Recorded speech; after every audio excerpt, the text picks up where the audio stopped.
PTI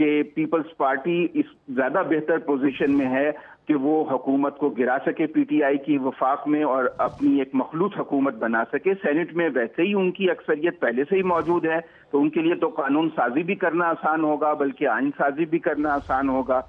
جہاں تک P T I کا تعلق ہے تو میں سمجھتا ہوں انہوں نے بے وقت کی راگنی چھیڑی اور بہت ہی پری میچور باتیں کی. بلاول بالکل صحیح کہہ رہے ہیں کہ 99 ارکان ان کے سندھ اسمبلی میں ہیں 169 میں سے, اور اگر پی ٹی آئی کے جو صرف 30 ارکان ہیں وہ کیسے حکومت بنا سکتے ہیں جبکہ فلور کراسنگ پہ بہت سخت پابندی ہے آئین میں.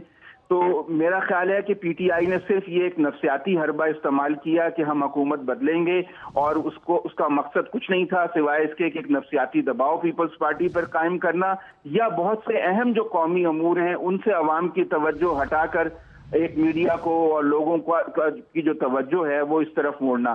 ورنہ یہ بہت ہی مشکل ہے کہ پی ٹی آئی جو ہے وہ سندھ میں حکومت بنا سکے. 40-50 ارکان کو توڑنا پیپلز پارٹی کے کوئی آسان کام نہیں ہے, اور گورنر راج لگانا بھی اتنا آسان نہیں ہوگا کیونکہ پیپلز پارٹی جو ہے عدالت عظمیٰ کا دروازہ کھٹکھٹا سکتی ہے. اور آج جس طرح کی سپریم کورٹ میں جے آئی ٹی پر بحث ہوئی ہے اور جس طرح کے کمنٹس چیف جسٹس صاحب کے آئے ہیں اس کے بعد تو مجھے لگتا ہے کہ پی ٹی آئی کی جو پوزیشن ہے اور زیادہ خراب ہوئی ہے اور پیپلز پارٹی کے لیے زیادہ بہتر ماحول بن گیا ہے. ٹھیک ہے. اچھا احمد ولی صاحب, آپ کے خیال میں آپ کو کیا لگتا ہے کہ زرداری صاحب اس وقت کیسز کا سامنا کر رہے ہیں, جے آئی ٹی رپورٹ ان کے خلاف پیش ہو چکی ہے, ان کی بہن کے خلاف پیش ہو چکی ہے, اس ایسے وقت میں آپ کیا سمجھتے ہیں کہ پاکستان تحریک انصاف کا مقصد کیا ہو سکتا ہے؟ سندھ میں حکومت گرانے کے حوالے سے بات کرنے کا کیا پریشر بلڈ اپ کرنا چاہ رہی ہے پاکستان تحریک انصاف پاکستان پیپلز پارٹی کے اوپر؟